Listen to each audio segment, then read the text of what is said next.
দাড়িগুলি কালো থেকে সাদা হয়ে গেল, চোখের ভুরুগুলি ভুরুগুলি কালো ছিল, সাদা হতে শুরু করেছে। শক্ত দাঁতগুলি কত গরুর হাড্ডি গুড্ডি আপনারা চিবিয়ে চিবিয়ে খেয়ে ফেললেন, এখন গোশত আর চিবানো সম্ভব হচ্ছে না। দাঁতগুলি নড়বড়ে হয়ে যাচ্ছে, কানের শ্রবণ শক্তি দিন দিন কমে যাচ্ছে, দেহের বল শক্তি পড়ে যাচ্ছে, হাঁটার গতি কমে যাচ্ছে।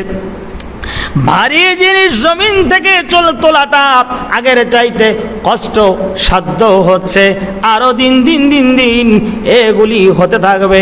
এই দেহটা এক সময় নিথর দেহ, লাশে পরিণত হয়ে যাবে। কথা বলেন ঠিক কিনা?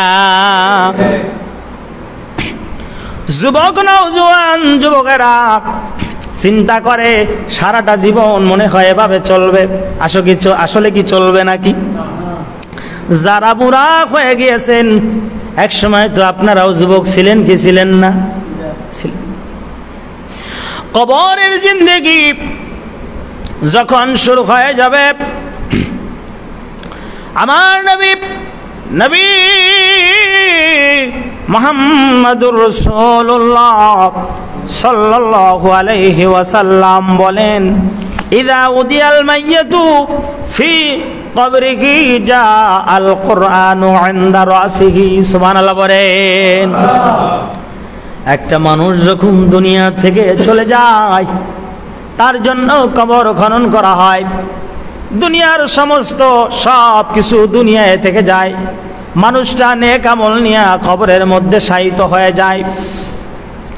মানুষটাকে দাফন করার পর মুনকার নাকির ফেরেশতারা আসে প্রশ্ন করার জন্য, কিন্তু প্রশ্ন করার জন্য যখন মাথার দিকে ফেরেশতারা অবস্থান করে, তখন একদল ফেরেশতা ওই প্রশ্ন করতে বাধা দিতে থাকে।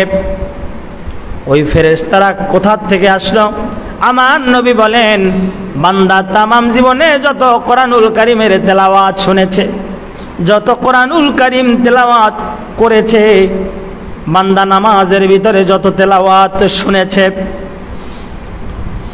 বান্দা তামাম জীবনে যত কোরআনুল কারীমের তেলাওয়াত শুনেছে, করেছে, বুঝেছে, ওই কোরআনুল কারীমের তেলাওয়াত গুলি আল্লাহ পাকের পক্ষ থেকে ফেরেশতায় পরিণত হয়ে গেছে। ইন্তেকালের পর ওই মানুষটার মাথার দিকে ওই ফেরেশতারা কোরআনুল কারীমের পক্ষ হয়ে ওই ফেরেশতারা মাথার দিকে দাঁড়িয়ে যায়, মুনকার নাকিরের প্রশ্ন করতে বাধা দেয়।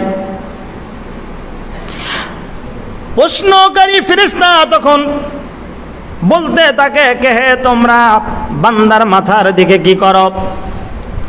তখন ওই ফেরেশতারা বলতে থাকে, আমরা হলাম বান্দার তামাম জীবনের কোরআনুল কারীমের তেলাওয়াতের আমলের পক্ষ থেকে দাঁড়িয়ে গেছি। কতক্ষণ পর্যন্ত তোমরা বান্দার মাথার দিকে অবস্থান করবে? ওই কোরআনুল কারীমের পক্ষ থেকে ফেরেশতারা জানায় দেয়, এই বান্দাকে যতক্ষণ না পর্যন্ত আমরা জান্নাতে পৌঁছাতে না পারবো, ততক্ষণ পর্যন্ত কবরে আমরা বান্দাবান্দির সাথী হয়ে যাব। কোরআনের তেলাওয়াত। ইমাম সাহেব ফজরের নামাজে ঘুম থেকে উঠে এসে ঘুমের মোহ তখনও কাটে না, মুসল্লিরা তার পিছনে দাঁড়িয়ে থাকে, তাদের চোখেও ঘুম থাকে কি থাকে না? রাতে যদি একটু ঘুমাতে দেরি হয়, ফজরের সময় চোখের মধ্যে ঘুম থাকে, দেহটা নার্ভাস ফিল হয়, দেহটা দুর্বল লাগে। তারপরেও ফজরের নামাজে যখন ইমাম সাহেব লম্বা কেরাত ধরে, লম্বা কেরাত তেলাওয়াত করতে থাকে, মুসল্লিরা এই তেলাওয়াত শুনতে থাকে, তখন স্বাভাবিকভাবে কষ্ট হলেও এটা আপনার জন্য কবরে জান্নাতে যাওয়ার পক্ষে সুপারিশ হয়ে যাবে। জোরে বলুন সুবহানাল্লাহ। আমার বন্ধুগণ, আপনারা এসেছেন, ঘর ছেড়েছেন, বাড়ি ছেড়েছেন, যতটুকু পারেন কমসে কম 10টি সূরা মস্ক করে সহি করে বাড়ি ফিরবেন। নারায়ে তাকবীর।